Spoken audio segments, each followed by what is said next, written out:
Le second volet de ce tutoriel propose d'associer à chacun des composants du schéma une empreinte physique pour un composant réel.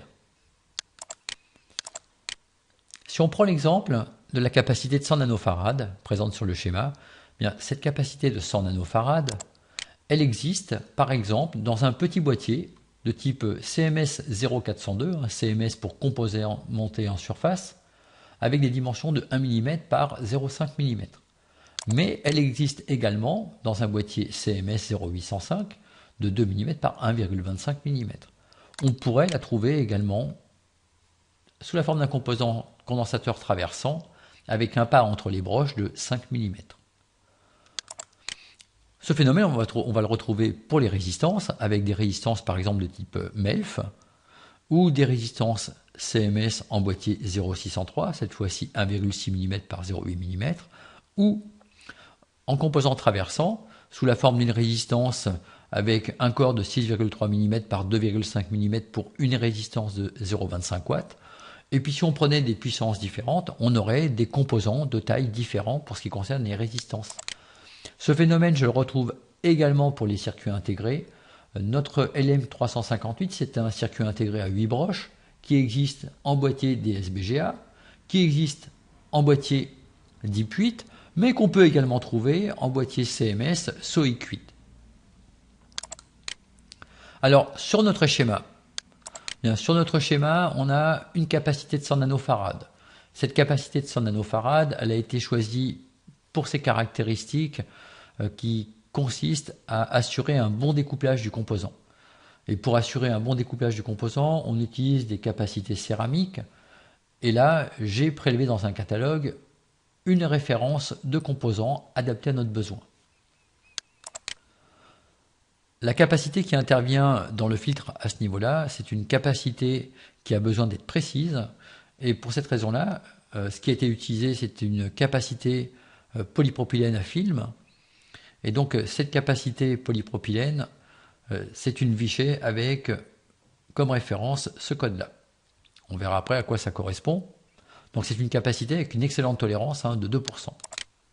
Les résistances se doivent d'être précises dans le cas de ce montage, peu bruyantes. Donc on utilise des résistances à film métallique et de référence de série MRS 25 de chez Vichy également, avec une tolérance de 1%. Bien, alors on a besoin pour chaque composant de connaître précisément les dimensions du composant. Alors pour ce qui concerne la résistance par exemple, cette résistance, eh bien, elle ressemble à ça. Surtout quand on la met à l'intérieur du circuit imprimé, elle va plutôt ressembler à ça puisque les broches sont pliées. On doit respecter une dimension M minimale d'écartement entre les pastilles pour arriver, lorsque la résistance sera pliée, à rentrer dans le circuit imprimé. Alors pour nous, il s'agit d'une MRS25, donc dans la série MRS25, le diamètre de la résistance est de 2,5 mm, la longueur 6,5 et l'écartement entre les broches d'un minimum de 10 mm. On a également un diamètre de broche ici qui doit être de 0,6 mm et par conséquent le perçage ici devra être supérieur à ces 0,6 mm. Alors à partir de ça, puisqu'on connaît les caractéristiques de la résistance, il faut maintenant l'associer à notre composant. Alors pour faire ça, on va utiliser un nouvel outil qui s'appelle CVPCB. Cet outil CVPCB possède une fenêtre avec 3 parties. Dans la partie de gauche, on voit l'ensemble des bibliothèques existantes dans le logiciel. La partie centrale présente les composants du projet avec leurs références et leurs valeurs respectives. Et dans la partie droite, eh bien, on voit un certain nombre de propositions qui correspondent à des caractéristiques de filtrage qui ont été choisies ici. Là, par exemple, eh bien, ce qui est proposé, c'est tout ce qui correspond au mot-clé qui a été imposé pour le composant CP1, souvenez-vous, qui a été utilisé pour la capacité polarisée. Donc là, KiCad nous propose un certain nombre de boîtiers correspondant à des capacités polarisées. On pourrait sélectionner directement notre composant dans une bibliothèque et par exemple, pour la résistance R1, eh bien, il s'agirait de choisir ici la bibliothèque résistor traversante. On décoche le filtre par proposition, par mot-clé. On choisit de visualiser uniquement la liste des éléments présents dans la bibliothèque sélectionnée. Et ici, on voit apparaître toutes les résistances traversantes de cette bibliothèque. Alors, souvenez-vous des caractéristiques ici de notre composant. Ces caractéristiques, c'est un diamètre de 2,5, une longueur de 6,5 maximum et un pas de 10 mm. Alors, si je regarde un petit peu ici, j'ai différentes résistances de proposer. Alors ici, il s'agit de réseaux de résistance, ce n'est pas ce qui nous intéresse. Dans notre cas, on est intéressé par une résistance discrète. Et ici, on voit qu'il y a des intitulés relativement clairs, une longueur, un diamètre, avec D, et P pour le pas. Alors moi, j'ai du 6,5, on n'est pas loin de 6,3. J'ai du 2,5 pour le diamètre, impeccable. Et puis après, j'ai un pas de 10 mm. Alors là, ça ne va pas, on est à 5,08. Là, on a 10,16. Il nous fallait au moins 10. 10,16, c'est un peu plus. Donc, ça peut tout à fait convenir. On va aller contrôler ça en visualisant le composant. Donc là, je visualise le composant. Donc, voici le composant qu'on obtient. Alors, en fonction de la façon dont est paramétré votre logiciel, vous allez peut-être avoir un pas important, à peu près comme ça. Et lorsque vous vous déplacez, vous allez aller de 2,5 mm en 2,5 mm. Là, on parle plutôt de pouces. Et donc, ici, on se trouve au croisement des lignes bleues à l'origine du repère, repéré par la croix bleue également. Et vous pouvez voir que les coordonnées, quand on est à l'origine du repère, sont donc à 0, 0. Ici, dx, dy, distance, nous permettent d'initialiser un repère local. Quand je me place là, par exemple, si j'appuie sur la touche espace, j'impose les coordonnées 0, 0 pour le repère local. Regardez. Et la distance est nulle. Si je me déplace, je vois donc la distance bouger. Je suis maintenant à 0,4 pouces au niveau de la distance. On la voit ici, la distance. Alors évidemment, là, c'est pas précis. Si je veux que ce soit précis, si je veux que ce soit en millimètres, eh bien d'abord, je passe ici en millimètres au lieu de inch. Je fais un clic droit. Je change la grille et je mets par exemple à 0,127 mm. Donc là, on a un pas qui est beaucoup plus fin. Et si on veut mesurer de là à là, eh bien on peut appuyer sur la touche espace. Je vais jusqu'ici et là, je vois que j'ai 10,16 au niveau de la distance ici. Là.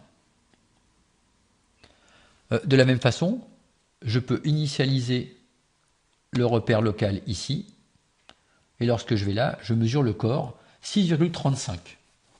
Impeccable, ça correspond aux 6,3 mm dont on avait besoin. Là, j'initialise, je descends et je visualise 2,5 de distance, donc ce qui correspond à 2,5 pour le diamètre. C'est bien les données que vous voyez apparaître ici.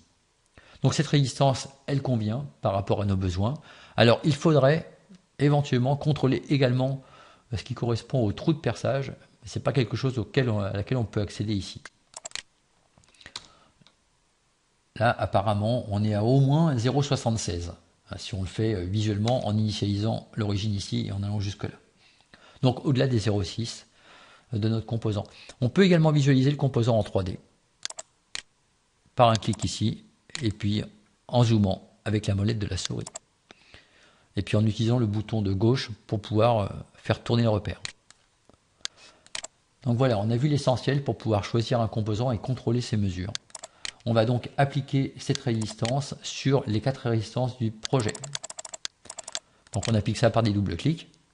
Ensuite, on va s'intéresser à la capacité de 100 nanofarad.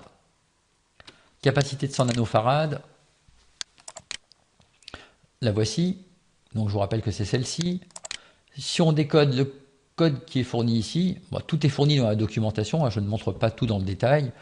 On a donc un size code qui est de 15, qui est indiqué là. Un boîtier de type H5, qui correspond donc à celui-ci. Ce qui veut dire un pas entre broches de 5 mm. Avec des dimensions de 4 mm pour la largeur, 4 mm pour la hauteur. Et puis une épaisseur de 2,6. Et également, au niveau du trou de perçage, on va trouver quelque chose qui correspond à 5 mm, puisque c'est un 5 qu'on a à cet endroit-là. Donc un trou de perçage de 5 mm. On a donc maintenant toutes les dimensions nécessaires pour pouvoir choisir notre composant, 4 mm par 2,5 en vue de dessus, avec un pas de 5 mm. Je retourne dans CVPCB, je choisis les propositions du logiciel. Alors il ne s'agit pas d'une capacité axiale. Capacité axiale, c'est comme les résistances, une broche de chaque côté d'un corps cylindrique. Ensuite, disque, c'est donc un composant sous la forme d'un petit disque. Alors c'est pas tout à fait ce qu'on a, mais c'en est pas loin. Avec une broche de chaque côté. Et là, par exemple, eh bien, on a un disque de 4,7, nous on avait 4. Une épaisseur de 2,5, c'est bien. Un pas de 5, c'est plutôt bien. Sous forme rectangulaire, si on regarde, on ne trouvera pas un pas de 5 mm pour les dimensions qui nous intéressent, puisque là la longueur sera de 7, alors que nous on cherche plutôt quelque chose proche de 4. Donc je vais sélectionner celle-ci. Alors on peut éventuellement aller la voir.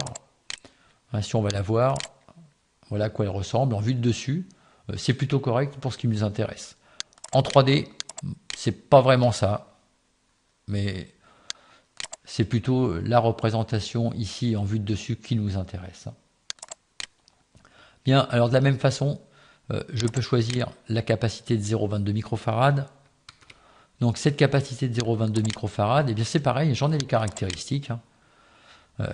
C'est un petit parallélépipède comme ça, avec des dimensions qui sont fournies dans ces tableaux, donc la largeur, la hauteur, la longueur, ici 0,22 microfarad, donc 6 mm de largeur, 12 de hauteur, 12,5 de longueur, avec un pas de 10 mm entre les broches. Alors, connaissant la forme et les dimensions de la capacité de 0,22 microfarad, on peut maintenant la choisir. Donc ici, on a toutes les capacités qui peuvent potentiellement convenir. Alors des capacités axiales, ça ne correspond pas. Nous, on a une capacité qui est rectangulaire. Donc radiale rectangulaire. Alors les voici. Celle qu'on a choisie, c'est une capacité qui a une longueur de 12,5 mm. Alors ici, les premières que l'on trouve sont des capacités avec une longueur de 13 mm, une largeur de 3 mm. Alors nous, on a besoin de 6 mm. On progresse dans la liste. Et ici, on aboutit à une capacité avec une longueur de 13 mm, une largeur de 6 et un pas de 10 mm. Petite vérification. Donc en vue de dessus, ça correspond. On peut effectuer une mesure pour valider. Donc là, j'appuie sur espace à cet endroit-là. La distance parcourue ici est de 10 mm.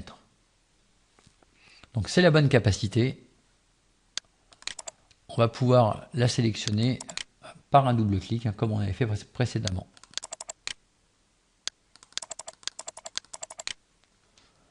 Alors en ce qui concerne les connecteurs, je les impose. Et pour cette première application, on va choisir un connecteur droit au pad 254. Donc ce sont des connecteurs avec 3 points de connexion, donc au pad 254. Alors ça ressemble à ça. Par la suite, on verra comment modifier ce connecteur pour avoir un connecteur qui correspond davantage à la réalité de ce qui sera utilisé.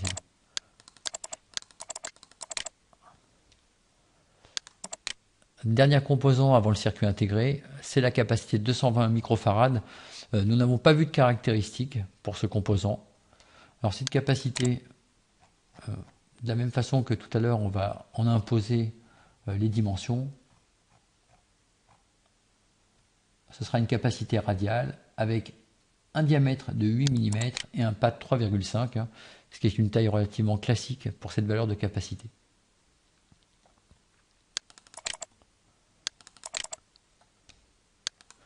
Il reste le circuit intégré.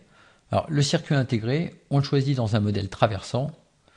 Et conformément à ce qu'on voit dans la documentation de ce composant, Mais il s'agit d'un composant avec 8 broches. Donc 8 broches en boîtier DIP. On a différentes possibilités ici. Alors on peut les visualiser. Donc voilà, ça ressemble à ça.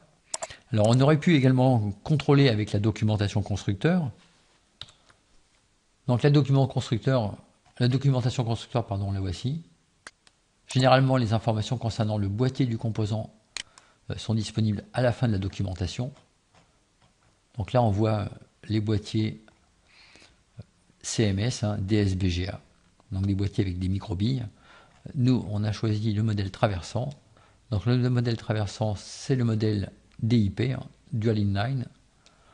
Donc ici, avec une dimension de boîtier de 0,4 pouces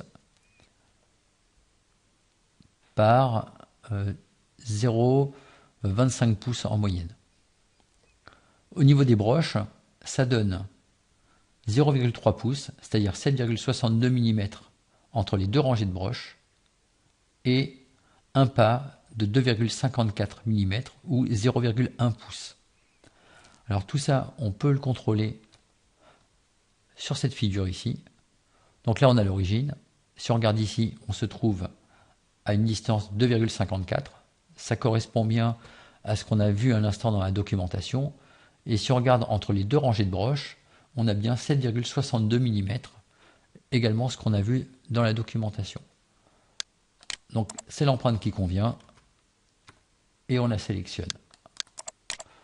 On peut enregistrer le travail puisqu'on a sélectionné l'ensemble des empreintes et fermer CVPCB. On retourne au schéma et maintenant à partir du schéma on peut générer la netlist, c'est-à-dire le fichier qui va comporter l'ensemble des informations, toutes les connexions, tous les boîtiers ainsi que les empreintes physiques reliées à ces boîtiers.